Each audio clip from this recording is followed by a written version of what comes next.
రాజన్న సిరిసిల్ల జిల్లా గంభీరావుపేట మండలంలో జరిగిన జనజాతర సభలో ముఖ్యమంత్రి రేవంత్ రెడ్డి, బీసీ సంక్షేమ శాఖ మంత్రి పొన్నా ప్రభాకర్లు కాంగ్రెస్ ప్రచారం కంటే బీజేపీ ప్రచారమే ఎక్కువ చేశారని జిల్లా ప్రధాన కార్యదర్శి రెడ్డిబోయిన గోపి విమర్శించారు.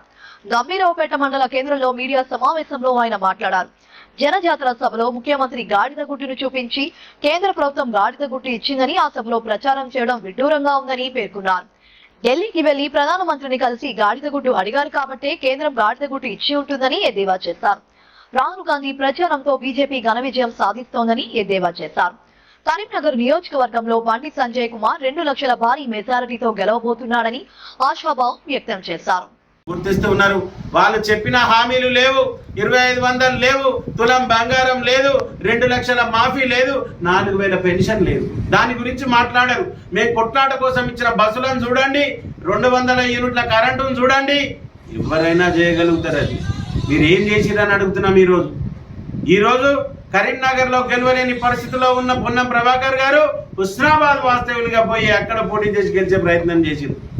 మీరు ఎందుకు స్థానికతగా గెలవలేకపోయినారు అని అడుగుతున్నా. మీరు ఈ రకంగా భారతీయ జనతా పార్టీ రానున్న రోజుల్లో అత్యధిక మెజార్టీ తోటి పార్లమెంటు సీట్లలో కరీంనగర్ పార్లమెంటు సీట్ను ప్రథమంగా గెలవబోతుందని చెప్పి తెలియజేస్తూ 1 లక్ష మెజార్టీ తోటి పోయినసారి గెలిచినాం. 2 లక్షల జైచులకు మెజార్టీ తోటి ఈసారి తప్పకుండా గెలుస్తాం.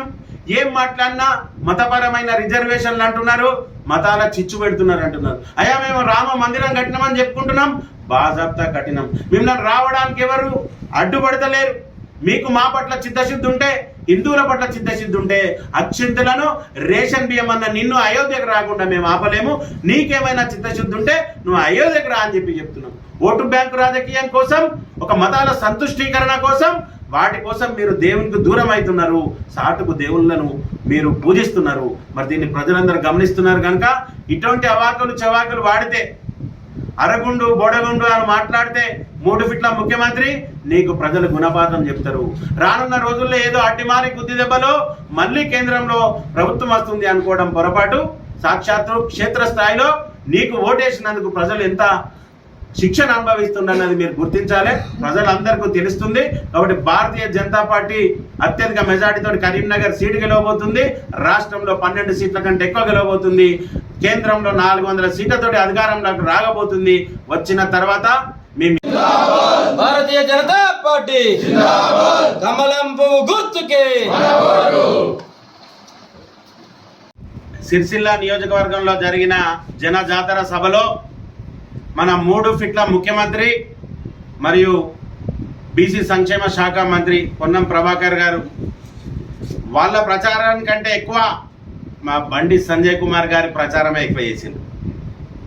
ఏదైతే గాడిది గుడ్డును చూపెట్టి కేంద్ర ప్రభుత్వం గాడిది గుడ్డిచ్చిందని ఆ సభలో ప్రచారం చేసిర్రో, మరి రేవంత్ రెడ్డి గారు చెప్పాలి.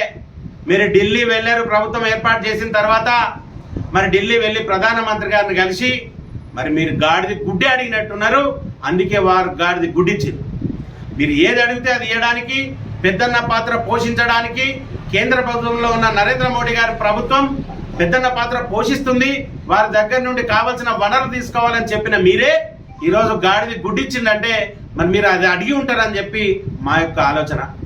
అదే రకంగా ఈరోజు కేంద్ర ప్రభుత్వంలో ఉన్న నరేంద్ర మోడీ గారిని గెలిపించడానికి స్టార్ క్యాంపెయినర్ ఎవరయ్యా అంటే మీ రాహుల్ గాంధీ గారు. మీ రాహుల్ గాంధీ గారి ప్రచారాల వల్లనే మా నరేంద్ర మోడీ గారు అత్యధిక మెజార్టీతోటి 400 సీట్లతోటి రానున్న రోజుల్లో ప్రభుత్వం ఏర్పాటు చేయనున్నారు. అదే రకంగా ఈరోజు కరీంనగర్ పార్లమెంటు పరిధిలో బండి సంజయ్ కుమార్ గారికి స్టార్ క్యాంపెయినర్ ఎవరయ్యా అంటే పొన్నం ప్రభాకర్ గారు. మరి వారు చేస్తున్న వెకిలి చేష్టలతోటే రానున్న రోజుల్లో బండి సంజయ్ కుమార్ గారు అత్యధిక మెజార్టీతోటి గెలిచే పరిస్థితులు ఉన్నాయని చెప్పి ఈరోజు భారతీయ జనతా పార్టీ నుండి తెలియజేస్తున్నాం. ఏమన్నంటే రిజర్వేషన్ల రద్దు అంటున్నారు, ఏమన్నంటే రాజ్యాంగాన్ని రద్దు చేస్తారు.